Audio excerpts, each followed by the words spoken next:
Hello, Math 006. What we're looking at in 10.4 is dividing radical expression. This little blurb at the top is just more or less saying, let's assume all denominators are not zero, and let's assume there's nothing negative under the square roots. What we're going to be looking at is what we call the quotient rule for radicals, which you can see right here. I'm going to actually dive right into the examples, and then we'll reference the rule here in a few minutes. So the first problem we have here is simplified by taking the roots of the numerator and denominator. We can simplify this by breaking this one square root into two separate ones. So we can rewrite it as the square root of 100 over the square root of 81.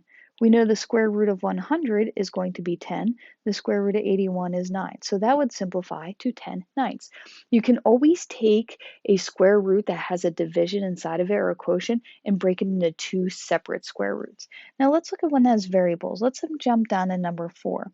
Now we have the cubed root of 64x to the 7th divided by 216 y to the 6th. Again, I'm going to separate this into two separate cubed roots. So 64x to the 7th over the cubed root of 216 y to the 6th.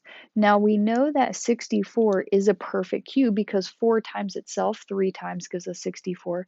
And also 216 is also a perfect cube because 6 times itself. So we know that we're going to do a couple steps in this one. So we know that in the numerator, we have the square root of 64. So just this portion here, or I'm sorry, the cube root of 64, we know that portion alone is going to be equal to 4 because the cube root of 64 is 4. Now we still have this x to the 7th. Remember, we want to think of that as division. How many times does 3 go into 7? Or we could rewrite it just to review a little bit. We could rewrite this as x cubed times x cubed, and then that would be 6, and then 1 extra. Any place you have an x cubed, so for example this one and this one, they would both cancel out because they'd both have the cube power.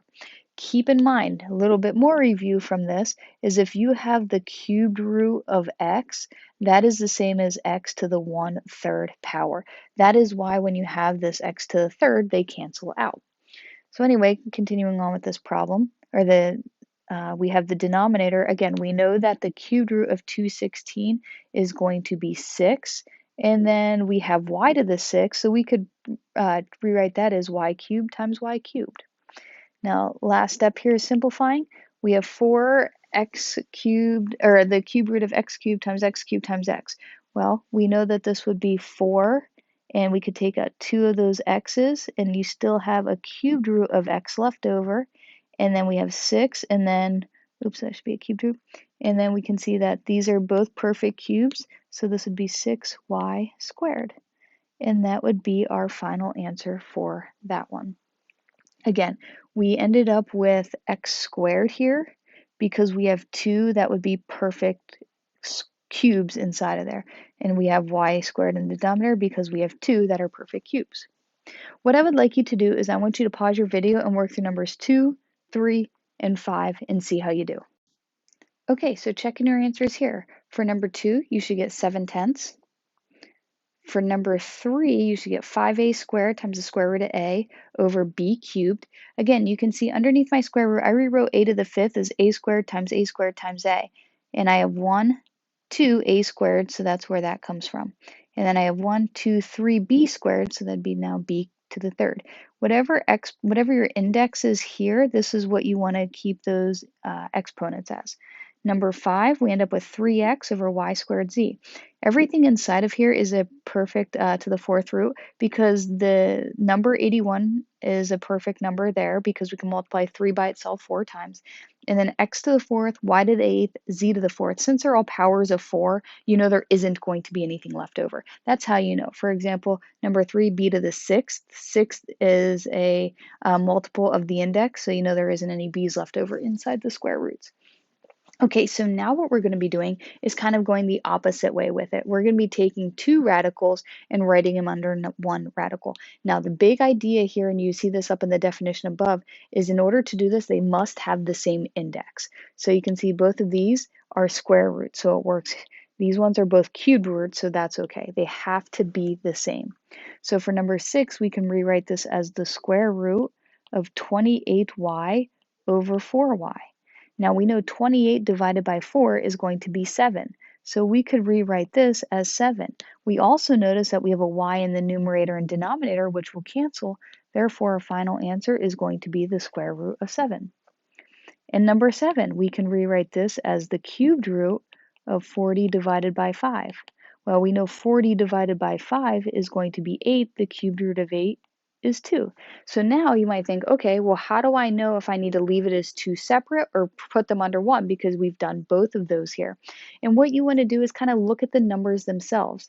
Here we see that the square root of 4, that is a perfect square, but 28 is not. And we'd still have this square root of y in the denominator, which we're going to learn that we do not want any kind of radicals in a denominator.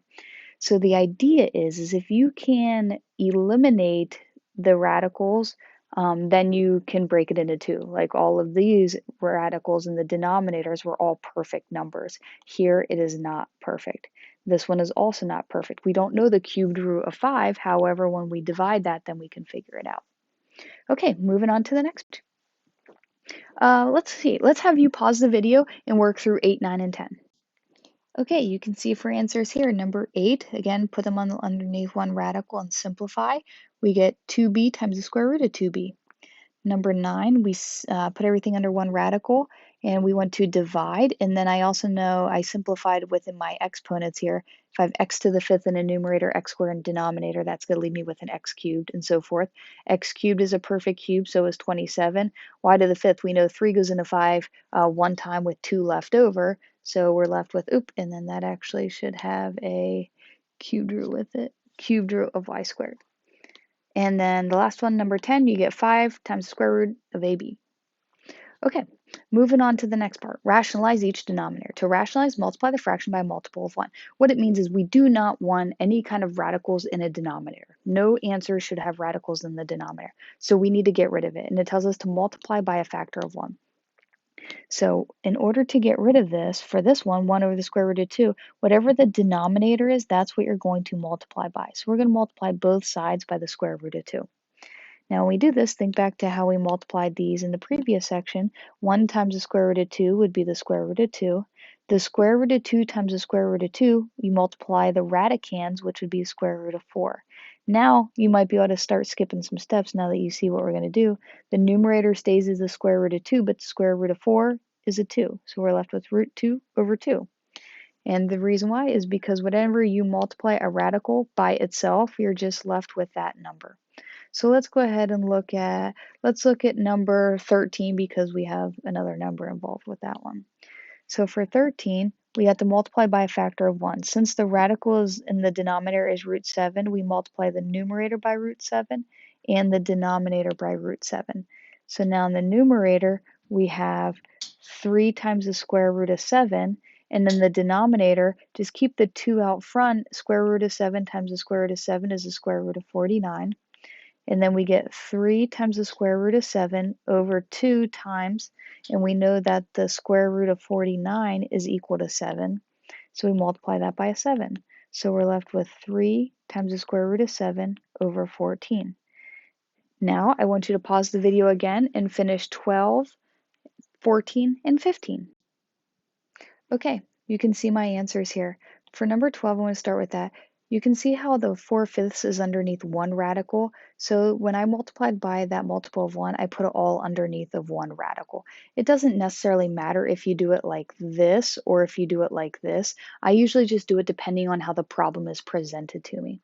So I multiplied everything by root 5 over 5, which I got 20 over 25.